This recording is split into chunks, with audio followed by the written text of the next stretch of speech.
gentlemen, let's say good day to you this day of your time. How are you all? All right.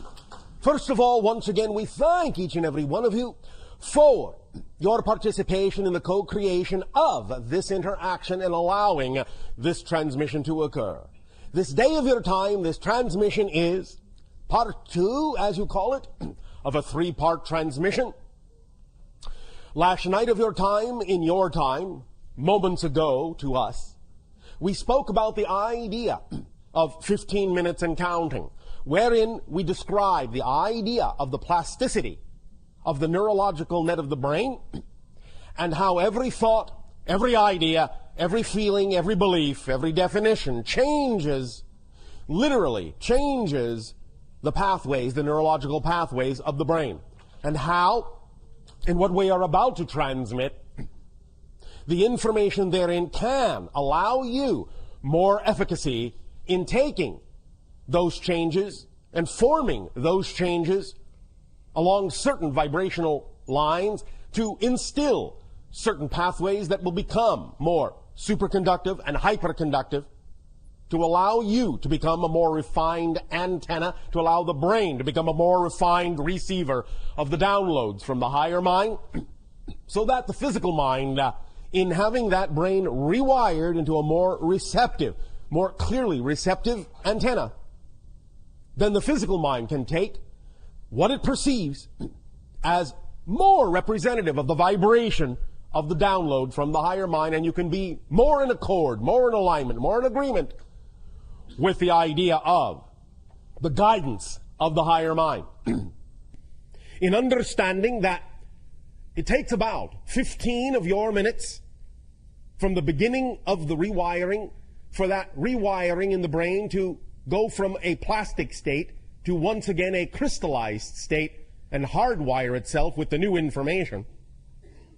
This transmission has been designed, and later on the holotope experience specifically has been designed to allow, during that plastic state, when it is going from rewiring to hardwiring, to be imbued with the appropriate frequency to ensure as best as possible that when it is hardwired, it retains the appropriate vibration that will allow your brain to become a clearer receiver and an antenna for the download vibration from the higher mind.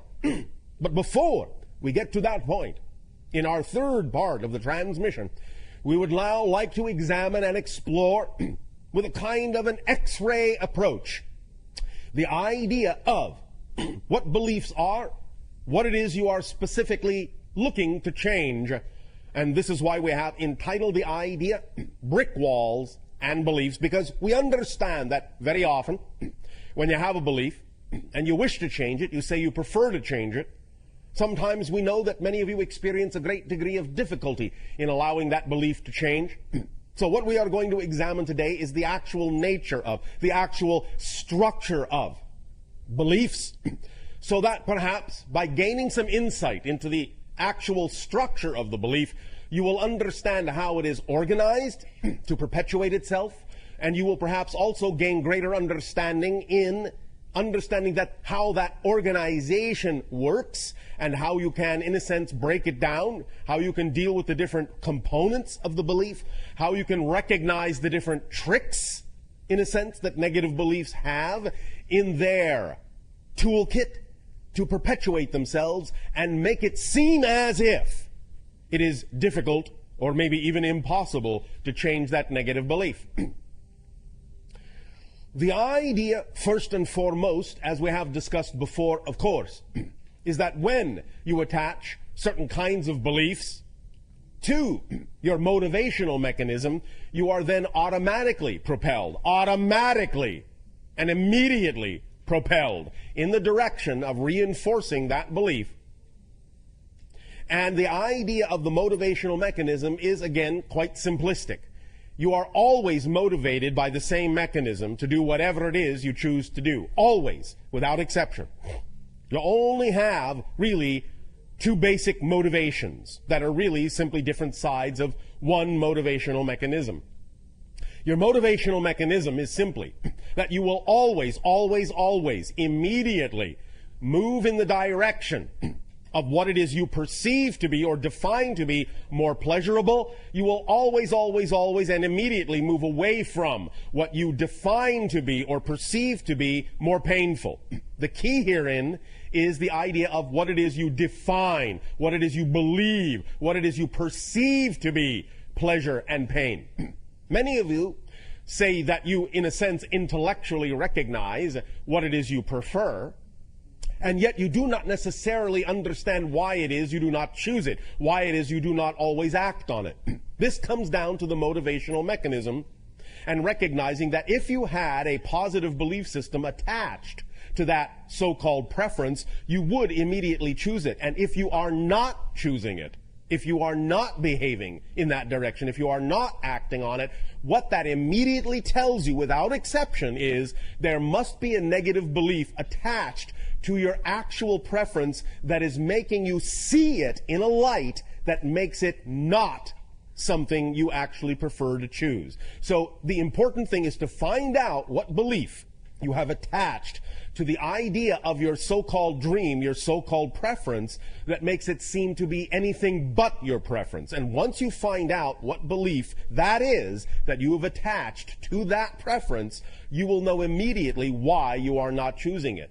Many individuals will actually remain in a painful state, even over the idea of what they say they prefer to choose, because of the belief systems they have attached to the thing that they say is representative of their passion, which then makes their passion actually seem more painful of a choice than the pain they are already choosing. Many times it is as simple as fear of the unknown, not wanting to move forward in a direction that is unfamiliar to you and staying with the pain just because the idea of the pain being familiar makes it seem as if that familiarity, that pain and that familiarity is actually preferable to the idea of the fear of the unknown, and therefore you remain in the pain, as painful as it is, just because it's something that you know, as opposed to something that you don't, if you have a belief that says that unknown is to be feared. It is as simple as that very often. But it requires of you the ability, the willingness to examine and explore why you have those beliefs and why you have attached them to that motivational mechanism and why you have attached them to your preference in that manner. One of the things we will also be discussing in this segment is the whole concept of, in a sense, what you call manifestation. Now, let us provide you a slightly different idea and understanding of the concept of manifestation. Because many of you, when you think about the idea of attempting to manifest something, bring it into your reality, make it appear, solidify it, crystallize it, make it experiential, are coming from a point of view, also definitionally and belief system related, that it is something that does not exist in your reality, that you are attracting into or bringing into your reality, that somehow it is ephemeral and non-physical, and you have to somehow make it solid, make it appear, make it real. That is not the case. What it is that is representative of your preference and what you call your desires to manifest already exists in your reality. It is already manifest. The idea of manifestation is not bringing something that doesn't exist into existence or attracting something over there and bringing it over here. The idea is that what you desire to manifest is already here, already existent, already real. Manifestation is the process of giving yourself the ability to realize, to perceive that it is already here. You do not have to do any magical thing to make it come into existence. It is already existent. It's already within your sphere of reality. It is just that your belief system makes it invisible to you. So manifestation is not the process of actually conjuring something out of nothing. It is the process of making the invisible visible. And that simply requires an alteration of perception. That's all it takes. So we are going to be talking about that idea as well. And let us begin right there. The idea of one of the mechanisms of manifestation that allows the invisible to become visible is something that uses the power of paradox very strongly. We often talk about the idea of paradox as the recognition that you are in a very powerful place, right in the center of your power. Because what to you may seem paradoxical, what to you may seem contradictory, two opposing ideas that cannot necessarily seem to coexist, but do coexist, tells you right then and there that there must be a middle ground from which they both come. And that middle ground, that balance point, is your place of power from which you have generated the apparently paradoxical and apparently contradictory concepts. But because you can perceive them both, it tells you that just the perception of those things alone tells you that you are actually in the center of those things, that they come from the center of your being, and that you're simply seeing reflections of the polarity, expressions of the polarity of creation. But polarity within you combines and interacts in a very specific way to generate your true perfect place of balance and perfect place of power. So when you see paradox, rejoice, because it is telling you that you're standing right at the center of your creative self and have the ability to thus then manifest and transform and make the invisible visible very quickly. Let us explain a little bit more clearly about the idea of the paradoxical nature of the mechanism of manifestation.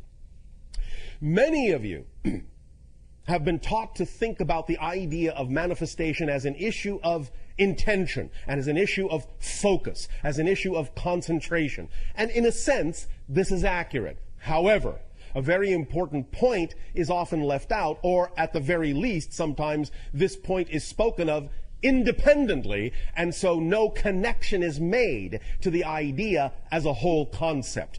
The two seemingly paradoxical issues here are intention, focus, and concentration, and conversely on the other side, what you have often heard in many metaphysical and New Age information sources, the idea of surrender and letting go. These two things are not diametrically opposed. They are not mutually exclusive. They work together in a whole mechanism. In other words, the secret, one direction of the paradoxical mechanism is the idea of intention, focus, and concentration, and then, after that has been done, letting go and surrendering and letting the intention, focus, and concentration do its job on higher levels. Working these two things, linking these two things together gives you the entire mechanism of manifestation, or at least one direction of the energy. We will discuss the other direction in a moment. But first, let us again amplify this concept. And again, understand this connects to the notion of the 15-minute time span in the following way. Any time that you have a desire or a preference for a manifestation, the idea, yes, is that in a sense it must be representative of your passion. It must become your world. The intention, the focus, in a sense, the concentration, is there if that is representative of your passion. Because when something is representative of your passion, you're automatically focused on it. You automatically intend it. You're automatically concentrating all of your attention on that idea, because that's what passion does. If you are passionate about something, there is no other choice. There is no other consideration. All other things fall by the wayside. That is a true description of the idea of being in your passion. There simply is no other choice. So there is automatic focus, automatic intention. If then, in what you call a peaceful state or a meditative state or a focused state, you allow yourself to image that passionate idea, that manifestation that is desired, and feel it, and build that energy up in your energy, in your emotions, in your passion. Build that energy to a peak over the course of simply 15 minutes and no longer, sometimes even less. When you get proficient at it, you don't always need all 15 minutes, but 15 minutes at the most is all that is necessary for you to activate the idea of the wheels, of the gears, and put it in motion with regard to the idea of allowing the invisible to become visible. But when you do that, when you build it to a peak over the course of a few minutes or 15, the next step is to completely and utterly let it go. Forget about it. Stop caring about it. Let it go. Surrender it utterly to the higher self. Let the higher self now do the job. You see, physical reality, while apparently complicated at times, is actually not extremely complex. In a sense, it is actually built on very simple principles, and you don't actually have to do very much to get the ball rolling. So, because your physical mind, as we have said a few times, is not designed to understand how things are going to happen, how things are going to manifest, the how is the purview of the higher mind, and because the physical mind does not actually have the capacity, the capability to understand, it is not designed to understand how that's going to happen, all it needs to do is flip the switch and let the higher mind do the how, do the things that are necessary to cause the synchronicities in your life that need to be there, and the downloads and the inspiration that need to come to you to allow the invisible to become visible, to allow the manifestation to occur.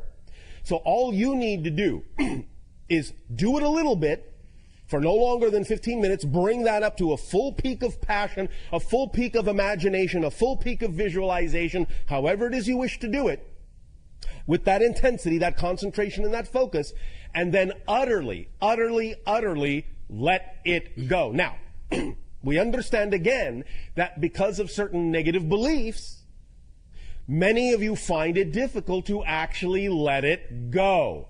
But that is very important, because without the letting go side, you don't actually have the whole mechanism engaged. It is important to understand that the intensity, focus, and concentration must be paired with the surrendering and the letting go to actually have the whole mechanism of manifestation. This is using the power of paradox built in to this idea, to this process, to this permission slip. Letting go means you really know that the higher mind, it's doing its job, and you can now relax. The physical mind can relax. It doesn't need to do anything else. It is not required, nor is it capable of doing anything else.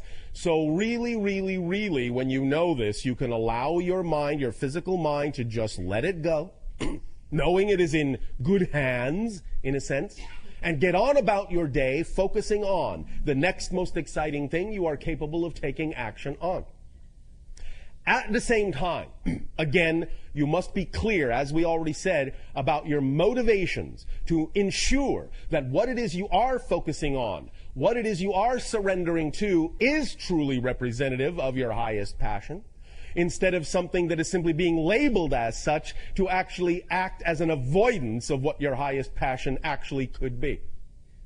This is where you have to really be clear, again, about the idea of what beliefs you are dealing with. Because many of you often fool yourselves and trick yourselves through the negative belief system into thinking that you're acting on your excitement, when in fact you're actually acting out of anxiety and covering it up because you're afraid to look at the idea of what it is that actually does excite you because of all the negative beliefs you've attached to it. So clearing out your motivational mechanism and finding out what beliefs you have attached to it is the primary, first, and fundamental process that is required in order to actually use the tool of manifestation in a clear and concise and precise manner. Once you have your motivation clear and you know that what you are focusing on is truly representative of your passion, then you will find that this mechanism of manifestation works very, very strongly, very well, and often very rapidly. But the idea, again, is that you cannot worry it there. You cannot make it happen. You cannot Insist that it must happen at a certain time and in a certain way, because then you are once again putting conditions on it. You are not allowing yourself to truly let it go. You are not allowing thus then the higher mind to do its job. You're actually blocking the entire process by keeping, in a sense, the control, or trying to keep control of the situation within the physical realm. And the physical realm is not designed to handle energy in that way. It does not have the ability. It does not have the capacity to do the job of the higher self. It simply doesn't work in physical reality that way.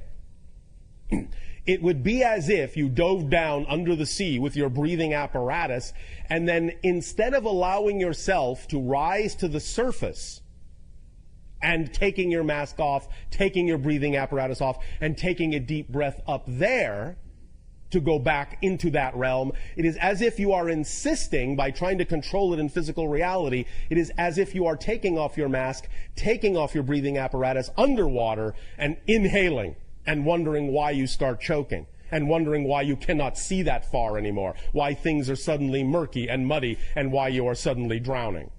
The idea is you must allow yourself, your whole self, to participate in this idea of creation of your reality. And you are not a whole self. You are not a whole person unless you allow the physical mind and the higher mind to work in concert. We know many of you have been taught to think that the idea of the higher mind, being that it is non-physical, is somehow not really a part of who you are as a person. It's something else, somewhere else, on another plane, on another level, and has nothing to do with what you're supposed to be doing as a personality in terms of guiding yourself through life. But that is not the case. In order to actually move through physical reality as a whole person, you need the back and forth. You need to work in concert. You need a partnership between physical mind and higher mind so that you can actually function as a whole person and use each component in the way it was designed to be used, so that you can then allow the mechanism of manifestation and the creation of your reality to work in an effortless and aligned way with the idea of the vibration of yourself as a total being. So, the idea of the power of paradox in this manifestation mechanism is also working in the opposite direction. For as you allow yourself to have the intensity of focus on your highest passion, and you allow that energy to build up to a pinpoint, a white-hot pinpoint of concentrational focus and imagery and energy and emotional feeling, bringing it to that fever pitch, and then as you let it go, the idea that is moving in the opposite direction is the issue of concentration and expansion. The idea here is that as you actually concentrate, in a sense, as you bring things down to a pinpoint, you're actually raising the frequency, you're actually expanding the frequency of your energy by focusing it down to such a small focus, small passionate pinpoint. You're actually expanding your energy in a sense, building it up. In that sense, reaching out, letting it expand, because you are now focused solely on your passion, more in alignment with your true core natural self, so your energy will expand. As you let go, in a sense, the energy then collapses back to your physical self. But as it has done so, it is similar to what your physicists call the collapse of the waveform. What this means is, as you focus and as you concentrate, and as you expand and expand and expand your energy bubble, you are containing all probable ways of manifestation that are best for you, that could occur. You're expanding your probability net. And as soon as you then surrender and let it go, and that energy bubble collapses back down to your immediate reality, you are allowing the bubble to then automatically choose the highest probabilities that will actually help you bring the manifestation into your awareness. So this is the paradoxical mechanism, is as you focus, as you concentrate, as you, in a sense, narrow your field of view on the thing that you are most passionate about, you actually expand your bubble of energy probabilities. And as you let it go, as you release, as you surrender, you actually allow the bubble to collapse down to the most likely ways, the paths of least resistance that are there for you to bring the kind of synchronicity into your life that will most likely, most probably allow for that manifestation to occur in the most effortless, most rapid way possible. Do you understand this mechanism? Yes. All right. So now, let us move forward into the understanding that in using the power of paradox in this way, in understanding how this mechanism works, the most important factor in this entire process or permission slip is getting a handle on the beliefs themselves that are at play in this mechanism.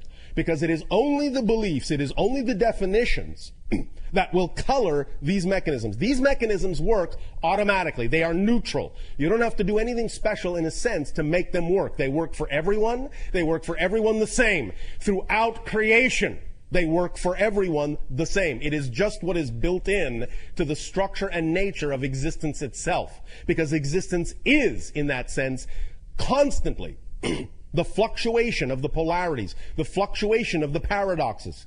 It is constantly coming and going. It is constantly creating and renewing. It is constantly, in that sense, breaking down and building up.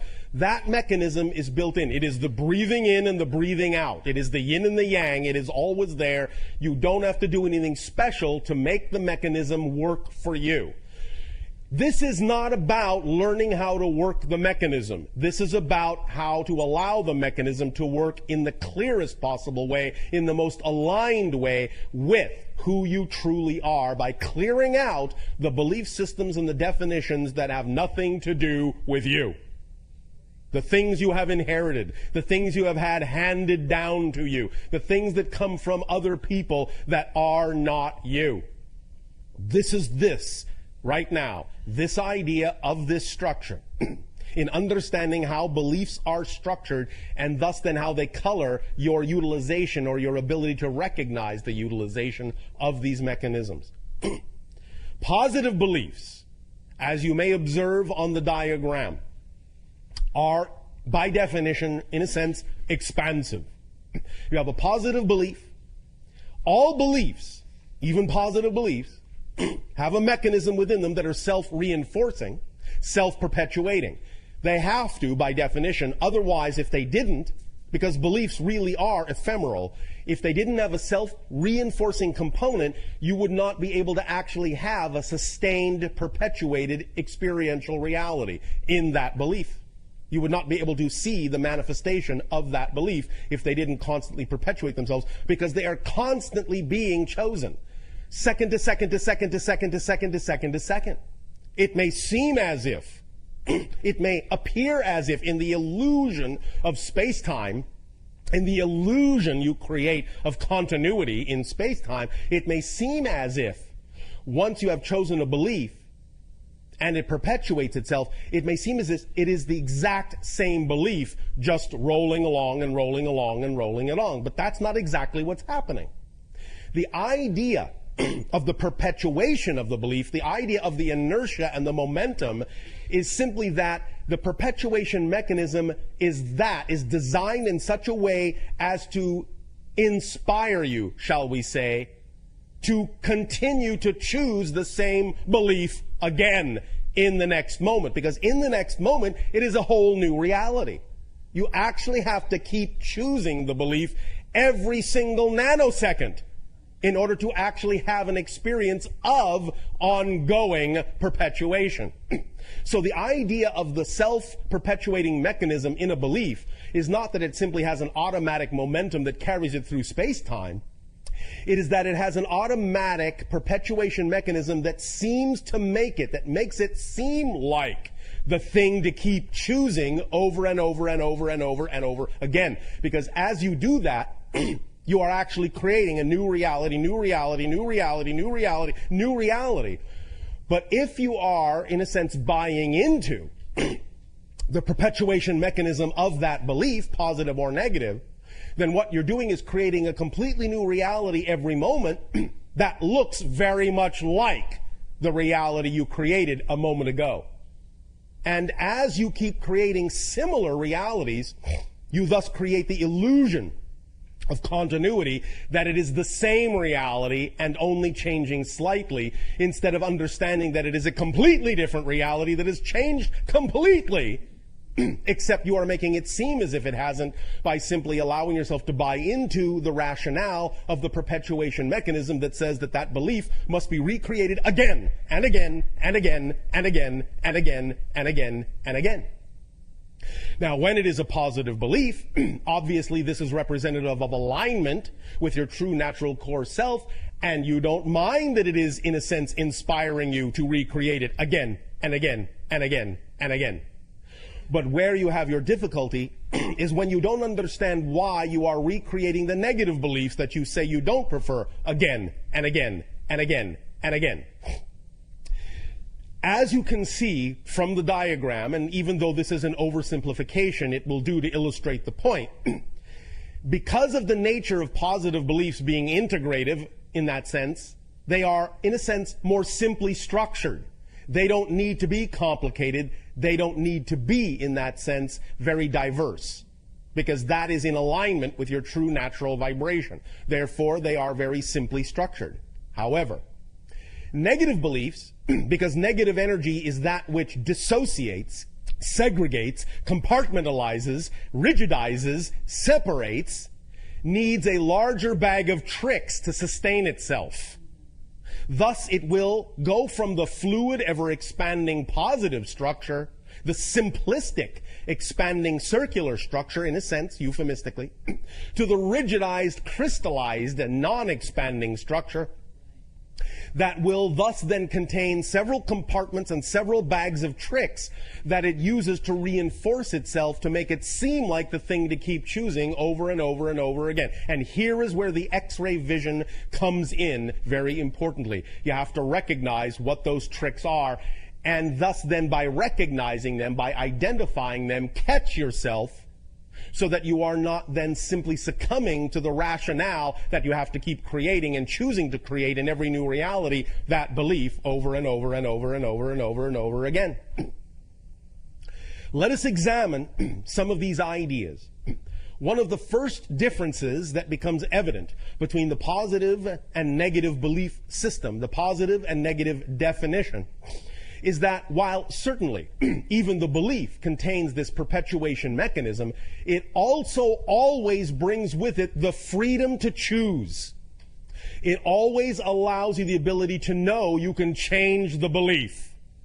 So the first difference, one of the major differences in the negative belief, because when you operate from fear-based beliefs, it is automatically keying into what you call your survival instinct.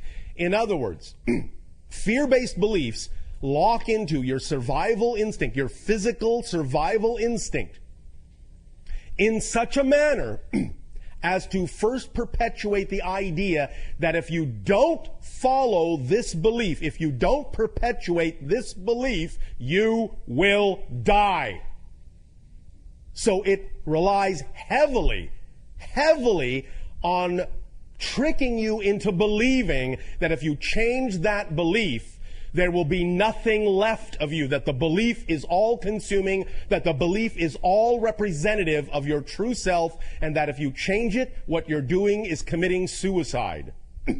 That's one of the first tricks it has up its little sleeve, to allow you to perpetuate it and perpetuate it and perpetuate it, because it's a fear-based mechanism. Therefore, it is keying directly into your survival instinct mechanism and using it and amplifying and magnifying it to force you to perpetuate that belief so that you will survive. Now, the second thing that automatically happens when that mechanism is engaged, when you flip into the idea of a negative fear-based belief, is that in order for you to continue to perpetuate it, it must also reach into its little bag of tricks and make it seem as if it is not possible to change it. It simply cannot be changed. It simply doesn't have the ability to be changed. It must be perpetuated by its very unchangeable nature. So it traps you in a vicious circle of knowing that there simply is no way out at all. That the very nature, the very structure of the mechanism says there is no doorway here. It cannot be changed. This is where you live. There is nowhere else to go. This is your entire universe.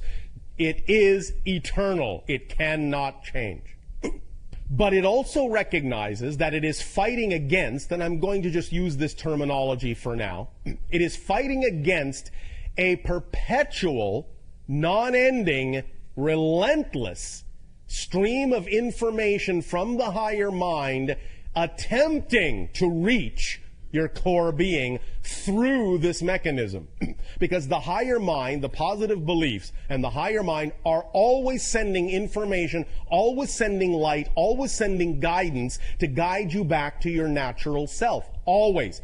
Within the yin and yang, there is always the opportunity to go in the opposite direction. Within the dark, there is always the doorway that leads to light. Within the light, there is always the doorway that leads to dark. But when you're in the light, you understand that that doorway that leads to the dark is just a choice, and it's only offered to you as an equal choice. But when you're in the dark, the doorway that leads to the light, from the dark's perspective, is something to be avoided at all costs. So even though it cannot actually close that doorway, it will thus then disguise the doorway with an illusion of unchangeability, so that you will not see the doorway, so that the doorway will become invisible to your consciousness, because as we have said, you cannot perceive what you are not the vibration of. When you are in an enlightened state, you can see all choices, even the negative ones, because they are all equal choices from the perspective of the higher mind. But when you are in the lower vibrational state of a negative belief and fear system belief, then the idea is that it must disguise these things that exist as choices to make it seem as if there is no choice at all. So, tapping into the survival mechanism, the first thing it does with that energy is it disguises, it covers up that doorway so that you don't even know you have a choice to go back into the light, because that doorway is always there. And the array of tools it uses to take your attention off that doorway, to make you look in any other direction other than that doorway that leads to the light, are these that are generally described surrounding the mechanism like, in a sense, a viral cell. Like the idea of electrons around the nucleus of an atom. And it will constantly switch back and forth and use these other tools and techniques in a variety of ways, in a variety of combinations, to constantly keep you off balance, to constantly keep you unable to see that doorway that leads to the light. A variety of mechanisms, such as the idea of projection, such as the idea of rejection of ideas, such as the idea of paranoia, so that you will not believe what anyone is saying to you when they are actually attempting to help you, so that you can, in a sense, avoid all information that will actually be to your benefit by seeing it in a light, by projecting it from the dark vibration with a dark energy, so that even the light looks dark to you. And in that sense, seeing everything in a negative light will keep you off balance. The idea thus then of all these things working together will keep you completely off balance until such time as you give yourself the opportunity to recognize that this structure exists. This is where truly the phrase in your language, knowledge is power, comes into play. The very fact of illuminating this structure, the very idea of revealing and exposing in X-ray form that this structure exists, can give you an edge over it.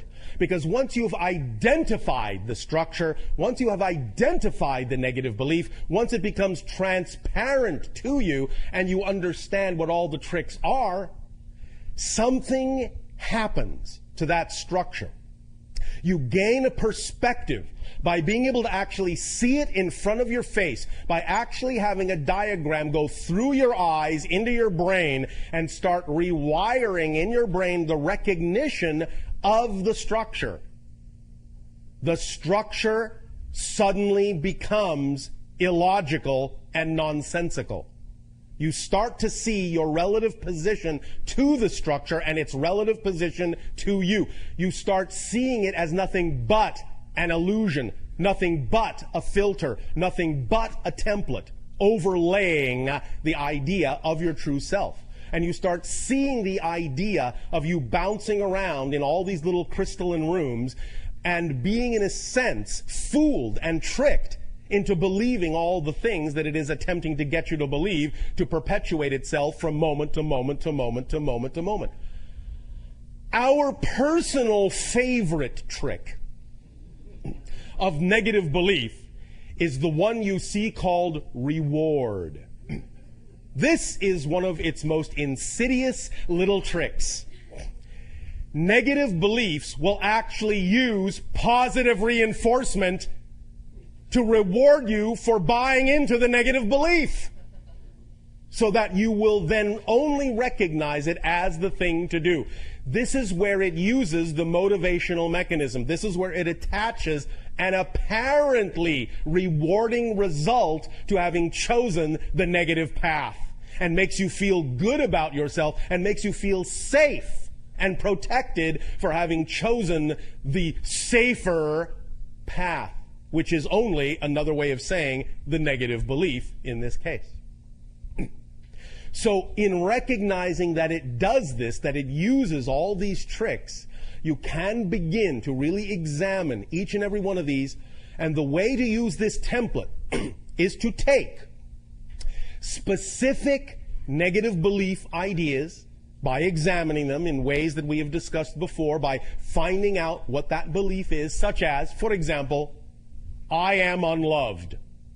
And taking that and putting it in the center of that diagram and looking at all the different ways the tricks are used to reinforce the idea that you are unloved, and to make it seem like the thing to keep choosing, to make it justified, rationalized, rewarded, to develop the paranoia that forces you to not look for the reality where you are loved. One of the most insidious ways it has of reinforcing your inability to go in that direction is to make you believe that if you actually go looking for the positive side of that belief, you won't find it, because there is no such thing. It can't be true. And thus then when you go looking and find out it doesn't exist, you will then be disappointed. You will then find out that you really are as bad as you've been told you are.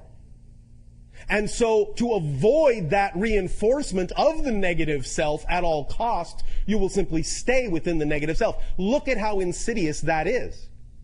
It is actually saying, don't go looking to prove the negative. Stay in the negative you are in, because the negative you are in is at least better than proving that the negative is true. It's actually using itself to reinforce itself by saying, you don't want to go and find out that what I'm telling you might actually be true, because at least here you have a shadow of a doubt, a tiny shadow of a doubt. I'll allow you that much. That's your reward. But if you go looking to find out whether or not what I'm telling you is true, well, you'll only find out that what I'm saying is true, and then there'll be no doubt whatsoever. So at least stay here and hold on to that tiny crumb of a doubt. At least that will allow you to survive. Miserably, but survive. But if you go looking and find out that what I'm telling you is the absolute truth and you are worthless, well, then your whole world will crumble. Then you will annihilate yourself. Then you will not survive. Because how could you possibly survive absolutely knowing that you don't belong in creation? How can you survive absolute knowledge that you are worthless? How could you survive that? You can't, says negative belief. You can't. So stay here and just play with that little doubt that I'm giving you, that I don't know, it could be true, that, or maybe it's not. I don't know, but this is safer.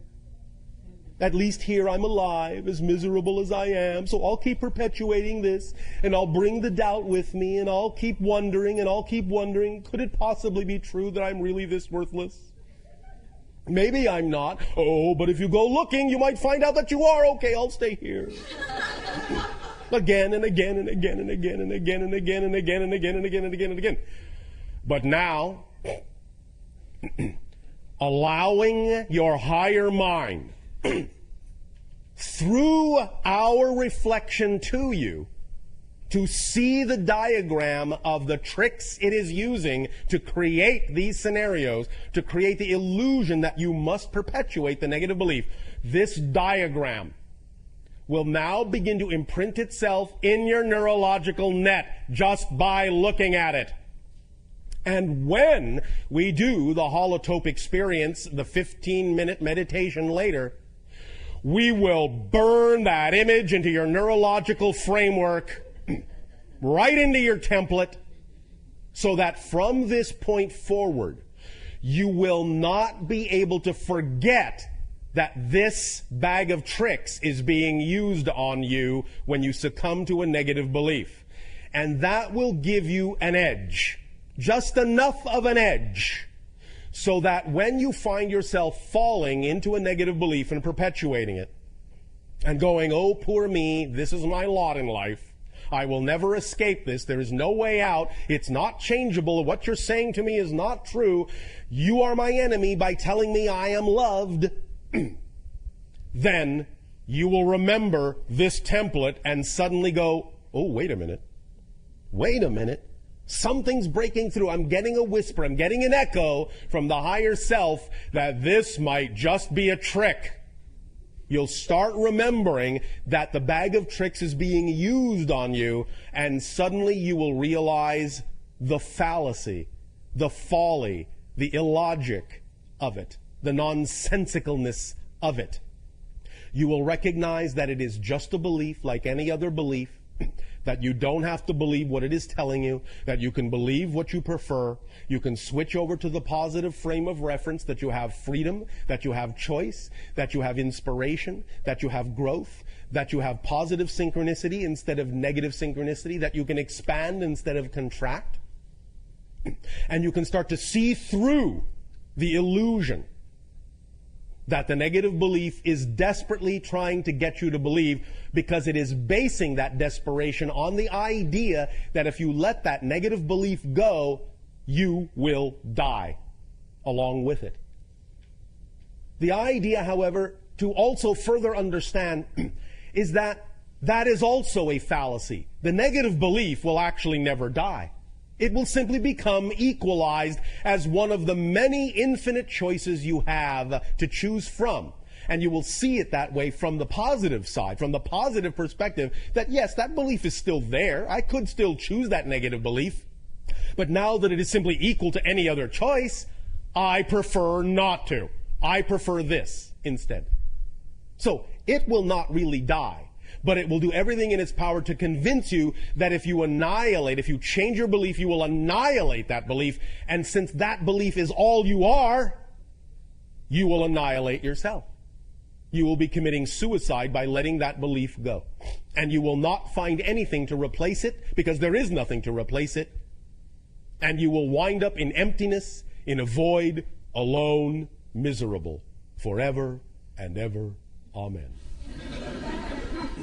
That's the bag of tricks of the negative belief. So, in the third part, as we say, of this transmission today, we will really lock this into your neurological net using the holotope experience. And you will begin to see that this will change things. Even if it is just a little crack that appears in the plan of the negative belief, in its bag of tricks, that little crack will be enough to let you see the doorway out, to let you see that doorway that leads to the light. And that's all that's needed, is just the ability to know, the ability to see, the ability to perceive that that doorway exists in the dark. That's all you need to start moving toward that doorway. You will be continuously bombarded by the tricks of the negative belief that will try to scare you again away from that doorway, but now you will know it is just a bag of tricks. Now you will know that what it is telling you is not empirically true. It is just what it is attempting to do to preserve itself.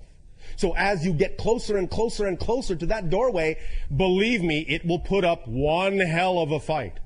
It will amplify these things and make them seem so life-threatening if you ignore them that it will be even more and more difficult to get another step closer to that doorway. But as long as you keep your sight on that light at the end of the tunnel, you will arrive at that light, no matter what it says. And at each step, and this is where you're going to have the edge, what we have just described is what the negative belief normally does. Should you catch a glimpse of that light, it will bombard you, magnify, amplify its bag of tricks to turn you away from that doorway, to cover it up again. But now, the difference will be that in knowing this template, in having it burned into your neurological net, as you now see the light in the darkness, as you now move toward it step by step, every single time the negative belief attempts to bombard you with one of its bag of tricks to reinforce the negative belief, you will always key back into your default position, will always to key back into the template. And you will start to see cracks form in its arguments. They will fall apart. They will not be able to sustain themselves because you will constantly understand that whatever it is they are bombarding you with, whatever it is the negative belief is attempting to divert you with, is again nothing but a part of this template. And once that is burned into your neurological net, once it is hardwired in, you will find that you will never be able to completely buy into the negative belief again. There may be moments where you might allow yourself to get strung along in the illusion. Hey, buddy, want to buy a watch? You might go along with it. You might consider it for a moment. Oh, well, yes, that's a very pretty watch. Hey, wait a minute. You're trying to sell me a bill of goods here, aren't you? Oh, well, you'll catch it. You'll identify it. You'll call its bluff. Now, here comes the truly empowered part.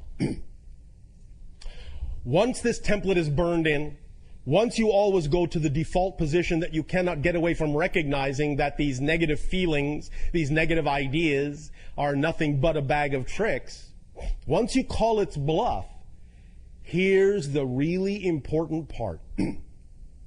You're going to focus on that little spot of light at the end of the tunnel, and you're going to pull that light in through yourself, and you're actually going to give some of that light to the negative belief, to let the negative belief know it is valued, it is loved, you are willing to allow it to continue to exist because it always will. You are acknowledging that it will not die. You are validating it as an equally valid belief and allowing it to know that just because you will prefer to choose something else, it will not die. You now become the PowerPoint, and you are reassuring the negative belief that it will still exist. But as you do so, you become bigger than it. It no longer fills your world. You know who you now are. You are coming from the higher mind, and you are gently reassuring the negative belief that it will continue to always be a part of you because there is no outside. There's nowhere to get rid of anything to. You will always contain it because expansion is the product of inclusion, not exclusion. So you will always include it as a probable choice. It will always be valid and equal in your eyes to any other choice.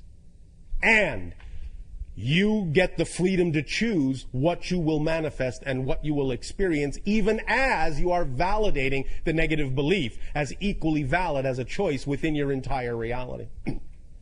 And as long as it knows it is loved, and as long as it knows it is an equal valid choice, it won't bother you anymore. It will not insist on being in the forefront anymore.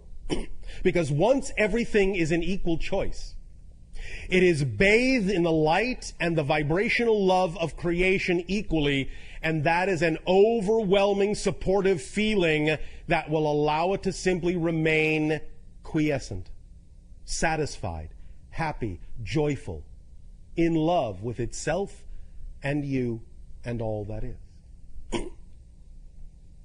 And remember, you will always have, from the positive point of view, the freedom to go back into the negative reality and experience the negative belief again. But from that point of view, you will know you don't have to. You are not, in a sense, made to believe that you are forced to. You will recognize that that is just an illusion, and you will continue to choose through the manifestation mechanism we already discussed and the motivational mechanism that we discussed in terms of how to clear it. You will continue to choose what you prefer, knowing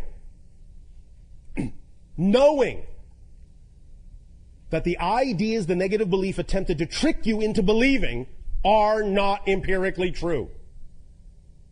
That if you exist, there is something for you that is absolutely ecstatic. And if you stop listening to the negative belief that insists that the only way to be happy is to pay attention to what it is telling you, that it must be done a certain way, that it must be rigid, it must be controlled, it must be in this template. As soon as you know this diagram exists and it's burned into your neurological net, you will know that that is never empirically true. That it is just a belief. You will see it for what it is. You will have X-ray vision. It will be built in to your neurological net. Now, the first question that comes up is, well, if that's built into the neurological net, and yet if the neurological net is always capable of being plasticized and reformed, can't that go away? Yes and no. Because once you know it's possible, once you have decided to allow yourself to align with the freedom to choose, with the positive vibration, once this is burned into the neurological net to begin with, there will always be the echo of that choice. Because again, when we talk about the idea of the plasticity of the neurological net and changing the pathways of your brain, because everything exists at once, that means that all the other possible pathways also still exist as probabilities, including the ability to see this only as a template, only as a trick. Burning it in a certain way through the holotope meditation will allow you to always remember that it's always there, even if only as an echo. It is still always something that you will remember exists as a choice. So you will always be able to choose it if you prefer to. You won't forget it again, because you will know that memory is created in the moment. And even if you play a game where you forget it in this reality, this reality, this reality, this reality, this reality, burning this into the neurological net even once, seeing it this way exposed in X-ray form even once, will allow that crack to form so that as you create those new realities, even if they are negative, it will weaken over time. Something will creep in. The echo, the memory of the neural net, of this template will creep in, and the negative reality perpetuation will weaken, will soften, will dissolve over time. Until you once again remember that you can create something different. Until you once again experience that you have freedom of choice. This is why this has been done in this 3-part transmission. For we get your mind to focus on the idea of the plasticity and the rewiring, and now we allow your mind to begin to consider and ponder the idea of this X-ray structure, and then we take the idea of the multidimensional framework of your existence and we allow you to crystallize This idea on more than just the physical level. Because the idea of the neurological net in your brain is not just a physical one. Because it is the nexus point between the higher mind and the physical mind, because it is the receiver, because it is the antenna, because it is the template reality, because it straddles both worlds, because it has an etheric and a physical component in the brain, it is capable of imbuing this information, in a sense, into what you might now in your modern technology call a virtual memory. So that even if in your physical neurological pathways they are not indicative and not conducive of the idea of bringing back the physical memory, the virtual memory of this will always be there. And you will know that. There will always be this nagging feeling that you're missing something.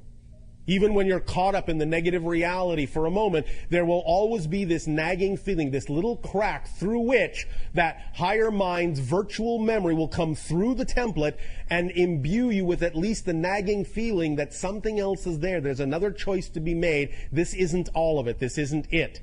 You will start actually taking the doubt that the negative belief is leaving you, because it has to leave you, that doubt, or you'll go searching. You can actually use that doubt in a positive way. That doubt will now flip around, and it will be the doubt of the negative belief. You are taking advantage of one of the weak spots in the negative belief's arsenal of tricks.